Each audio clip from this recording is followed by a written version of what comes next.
നേർവേദി പ്രഭാഷണ പരമ്പരയിലേക്ക് ഏവർക്കും സ്വാഗതം. സുവിശേഷകൻ കുഞ്ഞുമോൻ തോട്ടപ്പള്ളി ഇപ്പോൾ നിങ്ങളുമായി ദൈവവചനം പങ്കുവെക്കുന്നു. ശ്രദ്ധിച്ചാലും.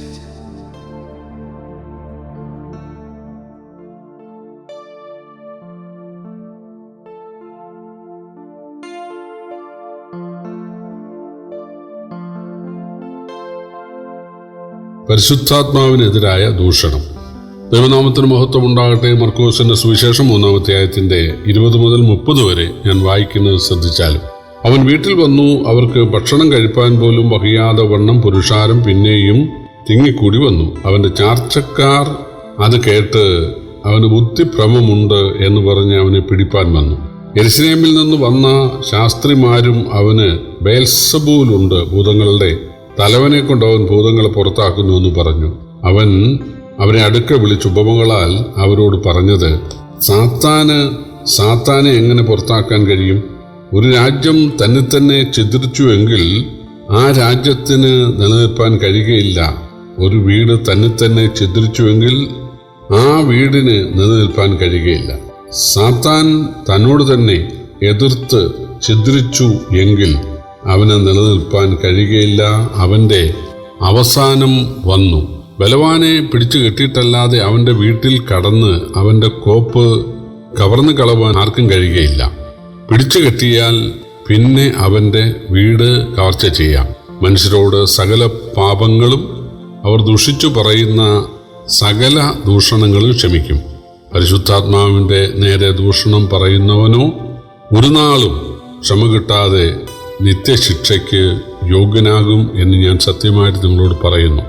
അവനൊരു അശുദ്ധാത്മാവുണ്ട് എന്ന് അവർ പറഞ്ഞിരുന്നു. കർത്താവായ യേശുക്രിസ്തു വീട്ടിൽ വന്നു എന്ന് പറയുന്നത് കപ്പർന്നഹൂമിൽ തനിക്ക് ആരോ താമസിക്കാൻ, തനിക്ക് ശിഷ്യന്മാർക്കും കൂടെ താമസിക്കാൻ നൽകിയ വീടാണ്. ആ വീട്ടിലാണ് ഒരു പക്ഷവാത രോഗിക്ക് സൗഖ്യം നൽകിയപ്പോൾ ആളുകൾ മേൽക്കൂര പൊളിച്ച് തുറന്ന് ആ പക്ഷവാത രോഗിയെ കിടക്കയോടെ താഴെ ഇറക്കി വിട്ടത്. ഇവിടെ ഭയങ്കര തിക്കും തിരക്കും. രോഗസൗഖ്യത്തിന് ആളുകൾ വരുന്നു, ഭൂതബാധിതരെ കൊണ്ടുവരുന്നു.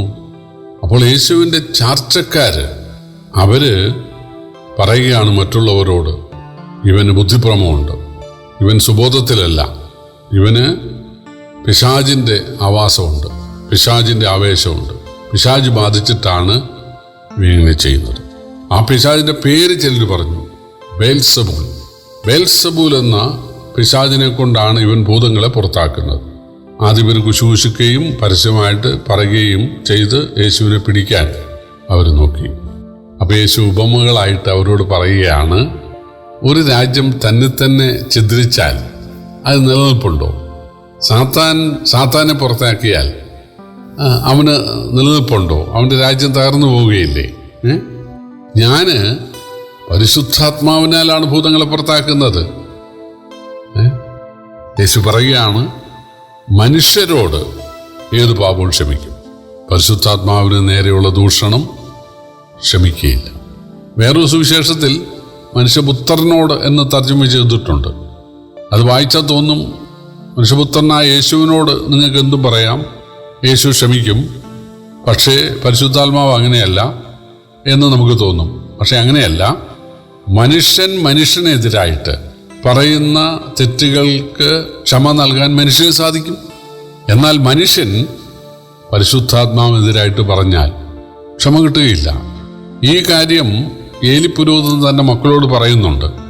മക്കളെ, മനുഷ്യനോട് ചെയ്യുന്ന ഒരു പാപം, അതിന് ക്ഷമ കിട്ടാൻ എളുപ്പമുണ്ട്. ആ മനുഷ്യന്റെ കാലിൽ പിടിച്ചാൽ ആ മനുഷ്യന് ക്ഷമിക്കാനായി സാധിക്കും. പക്ഷേ മനുഷ്യൻ ദൈവത്തോട് പാപം ചെയ്താൽ എങ്ങനെ ക്ഷമ കിട്ടുമെന്ന് ഏലിപുരോഹിതൻ മക്കളോട് ചോദിക്കുന്നുണ്ട്. മനുഷ്യൻ എന്തുകൊണ്ടാണ് മനുഷ്യനോട് ക്ഷമിക്കുന്നത്? ചില ആളുകൾ ചോദിക്കുന്ന ഒരു ചോദ്യം, നമ്മളൊക്കെ മനുഷ്യനോട് ക്ഷമിക്കുന്നു, ദൈവത്തിനെ ക്ഷമിച്ചാൽ എന്താ? അതുകൊണ്ട് നമ്മൾ പശ്ചാത്താപത്തോടെ ഒരു മനുഷ്യനോട് നമ്മുടെ തെറ്റ് പറയുമ്പോൾ അവൻ ക്ഷമിക്കുന്നു. അതുപോലെ ദൈവത്തോടും പശ്ചാത്താപത്തോടെ, ദൈവമേ തെറ്റിപ്പോയി, ഇനി ഞാൻ ചെയ്യുകയില്ല എന്ന് പറഞ്ഞാൽ ദൈവത്തിന് ക്ഷമിച്ചാൽ എന്താ എന്നാണ് ആളുകൾ ചോദിക്കുന്നത്. എന്തുകൊണ്ടാണ് മനുഷ്യനോട് ക്ഷമിക്കുന്നത്? തെറ്റ് ചെയ്ത ഒരാളോട് മറ്റൊരാൾ ക്ഷമിക്കുന്നത് എന്താണെന്ന് ചോദിച്ചാൽ എനിക്കും ഉണ്ടല്ലോ തെറ്റും കുറ്റവും, ഞാനും പൂർണ്ണനല്ലല്ലോ. ആ മാനദണ്ഡത്തിന്റെ അടിസ്ഥാനത്തിലാണ് ക്ഷമിക്കുന്നത്. ദൈവത്തിന് അതിൻ്റെ ആവശ്യമില്ല. എനിക്കും ഉണ്ടല്ലോ തെറ്റും കുറ്റവും എന്ന് ദൈവത്തിന് ഒരിക്കലും പറയേണ്ടി വരികയില്ല. കാരണം ദൈവം പരിശുദ്ധനാണ്. അതുകൊണ്ട് ഒരളവും കാണിക്കേണ്ട ആവശ്യം ദൈവത്തിനില്ല. അതുകൊണ്ടാണ് പശ്ചാത്താപത്തിൻ്റെ അടിസ്ഥാനത്തിൽ പാപികളോട് ദൈവം ക്ഷമിക്കുകയില്ല എന്ന് പറയുന്നത്. പ്രിയപ്പെട്ടവരെ, ഇനി വാദത്തിനായിട്ട് പറഞ്ഞാൽ ദൈവം ഞാൻ ക്ഷമിച്ചു എന്നിരിക്കട്ടെ, നമ്മൾ ചെയ്ത പാപങ്ങളെ ക്ഷമിക്കാനല്ലേ കഴിയൂ. നാളെ പാപം ചെയ്യാതെ ജീവിക്കാൻ അതിനുള്ള ശക്തി തരാൻ സാധിക്കുമോ? അത് നമ്മൾ പുതിയ സൃഷ്ടികളായാലേ സാധിക്കൂ. സൃഷ്ടാവായ ദൈവം ഈ ഭൂമിയിൽ മനുഷ്യനായി വന്നത് നമ്മളെ പുതിയ സൃഷ്ടികളാക്കാൻ, നമുക്ക് പുതിയ ജന്മം തരാനാണ്. യേശു പറഞ്ഞു, പുതുതായി ജനിച്ചില്ല എങ്കിൽ ദൈവരാജ്യം കാണാൻ ആർക്കും കഴിയുകയില്ല. നമുക്ക് പാപത്തിന് ക്ഷമ കിട്ടിയാൽ പോരാ. ലോകത്തിലെ ദൈവസങ്കല്പങ്ങൾ ഒക്കെ പശ്ചാത്തപിച്ചാൽ, അവരോട് പശ്ചാത്തപിച്ചാൽ അവർ ക്ഷമ തരും എന്ന് ആണ് പറയുന്നത്. പക്ഷേ ആ ക്ഷമ കിട്ടിക്കഴിഞ്ഞ് പിന്നെയും നമുക്ക് പാപം ചിന്തിക്കരുതോ, നോക്കരുതോ, കേൾക്കരുതോ, പറയരുതോ, പ്രവർത്തിക്കരുതോ. അപ്പോൾ നമ്മൾ ചെയ്തു പോയ തെറ്റുകൾക്ക് ക്ഷമ കിട്ടുക എന്നുള്ളതല്ല വേണ്ടത്. പാപം ചെയ്യാതെ ദൈവത്തിന് പ്രസാദമുള്ള ഒരു ഘടനാവിശേഷം നമുക്കുണ്ടാകുക. അത് ജന്മം മാറണം. ദൈവം നമ്മെ പുതുക്കി പണിയണം, ദൈവം നമ്മെ മെനയണം, ദൈവം നമ്മളെ പുതിയ സൃഷ്ടിയാക്കണം.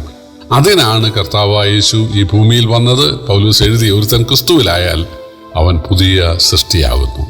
ഇവിടെ യേശു ക്രിസ്തു പരിശുദ്ധാത്മാവിനാലാണ്, പരിശുദ്ധാത്മ സഹായത്താലാണ് ഭൂതങ്ങളെ പുറത്താക്കിയിരുന്നത്. യേശു പറയുകയാണ്, പരിശുദ്ധാത്മാവിൻ്റെ ആ പ്രവർത്തനത്തെ നിന്ദിക്കുന്ന പക്ഷം, അതിനെതിരെ ദൂഷണം പറയുന്ന പക്ഷം നിങ്ങൾക്ക് ക്ഷമ കിട്ടത്തില്ല. മനസ്സിലായോ?